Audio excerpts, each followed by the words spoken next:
Hello and welcome to the Leeds Rhinos analysis show. So on this show, we'll be dissecting parts of games that are shown on Sky Sports, and we'll basically be analysing what went well and what didn't work so well for the Rhinos. So I think a key game that we have to start with was the defeat against Manchester Thunder. Rhinos came in, they really struggled, they'd lost Rebecca Airy within the second quarter. They had to put Tuane Keenan against Mavula, which was very, very difficult. Mavula's so good at holding within that D that it's almost you have to be tall to be able to get those overs, because that's Manchester Thunder. They use the same trick every single time. It's an over ball to Mavula and straight into the net. And I think that Rhinos needed Rebecca Airy just to be able to help keep up with the game a little bit more. But I think a key aspect to why they lost, they were playing the top of the league. They were playing a very good team. Manchester Thunder are yet to even lose a game, and they're in the finals now. I just think Rhinos should have changed some of their tactics, and I think Tracy Robinson sort of kept it the same and kept her mouth shut a little bit when there were really easy things to spot that the Rhinos were lacking. If we have a look at their centre passes, as you can tell by Jade Clark's face, that it was very, very difficult for her to get the ball out. I think the issue here was the Rhinos players were holding on the line, which is the absolute basics of netball. That is how you're taught in school, of how to start. And I think when you start like that, you've either got to be really, really quick at accelerating off, or you've got to be really good at changing the play, changing your positioning, driving back forwards and backwards. But I think the Rhinos weren't able to do this. They were going for the easy option and just trying to sprint straight out, which meant that often they were losing the ball within the first or even the second pass, just because they weren't in the right position to be intercepting these passes from their teammates. I think if you turn it around on the other hand, and then you have a look at Manchester Thunder, even though they were in the lead, they were running away with the game, they used a different tactic from these centres, and it really helped them run off with the game. You've got some good defenders against you. You've got Vicky Oyasola, you've got Tuane Keenan, you've got Michelle McGee.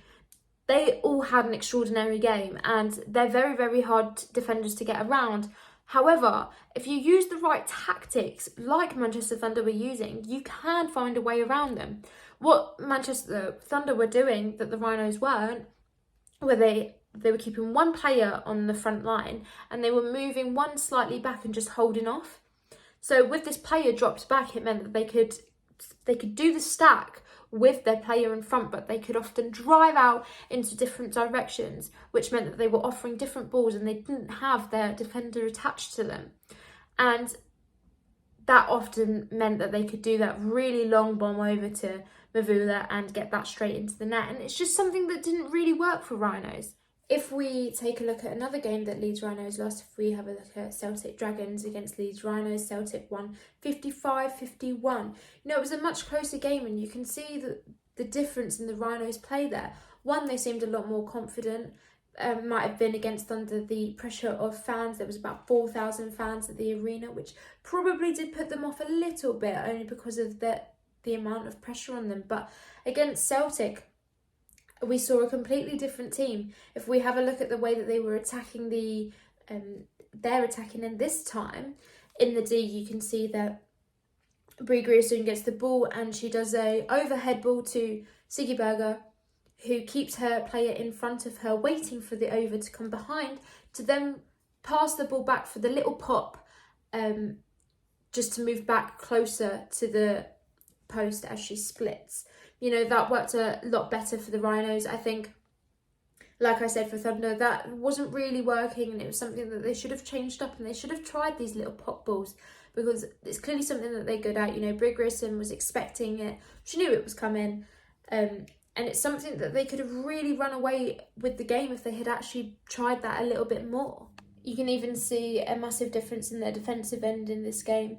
You can see Tuane Keenan and Vicky Oyasola really holding in front by the edge of the D to avoid any small pops from the Celtic players to their shooters.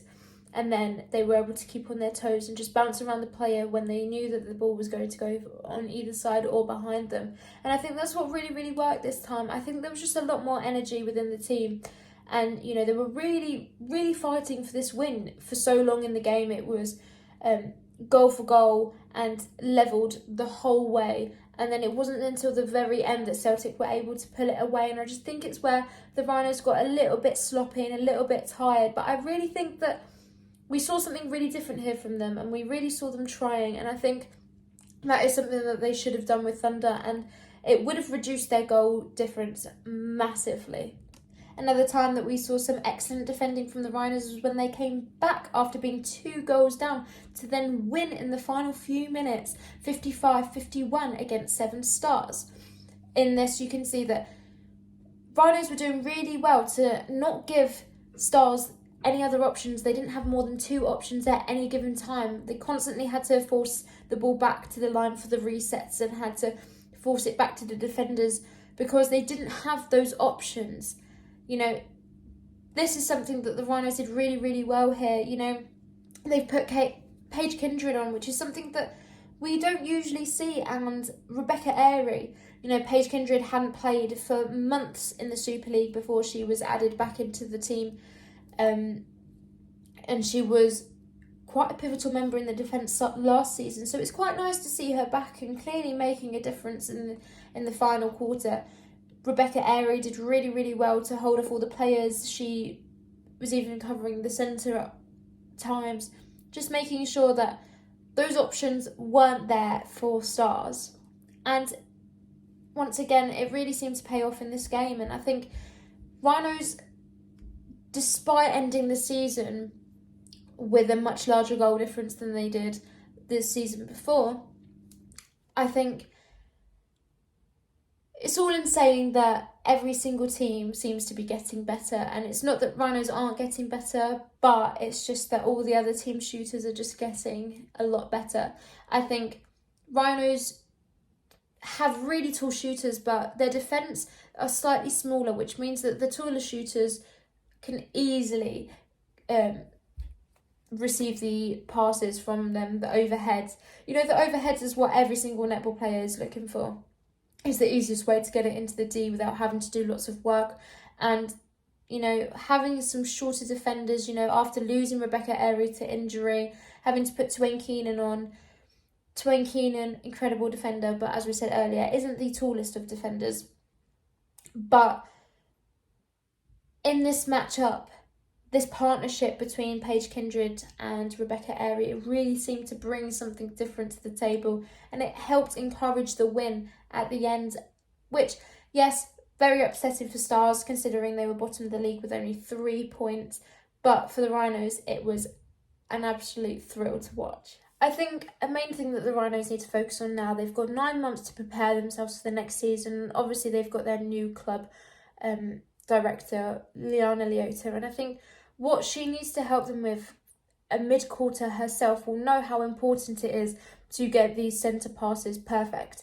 And I think that's where the Rhinos really need to focus their attention. I think if they're able to fix up these centre passes against teams like Manchester Thunder who are running away with the game, they're able to compose themselves a little bit more, because even if they're not scoring from turnovers from them, at least they're scoring off their own centres. I think that's important for any netball team in the world. You always want to score from your own centres. So I think that is something that they need to focus on. And I think defensively, Rhinos have been doing so much better. They've really, really grown as a team over this last year. And it was so lovely to see how well they connected and bonded all at the end.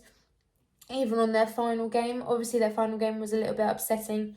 You know, they'd been missing Dixon, Hollingworth, Airy, and then Siggy Berger to concussions. So they were down a lot of players this season, and considering that they were missing some of their key players like Rhea Dixon as goal attack, you know, she was goal attack all last season, I think they still did exceptionally well to work with the team that they had, and it was just able to let some of the other players that didn't get so much game time in the first season to really come through, and we've seen a lot more of them, you know. Amelia Hall, we've seen so much more from her this season, and she has been absolutely astonishing. And I just wished we had seen a little bit more from her last season. She works so well with Jade Clark, and she is so good at meeting Siggy there for the over. You know, like I said earlier, the overs don't always work for the Rhinos, but whenever Amelia Hall tries it, it seems to always go in her favour. She always seems to get it under the post in the right direction. So I think it'll be really interesting to see the approach that Leona Lota takes next year, because it's going to be a completely different team. You know, we will see some new players, and I just want to see how she's going to push them even further. It would be really exciting to see them in top 4 once again. You know, they got there in their debuting season, so they must be able to get there again. And you never know, we might see a top 3. It could be an absolute shock, but you never know. So thank you very much for joining me today in this analysis show, and I hope to see you soon. Thank you.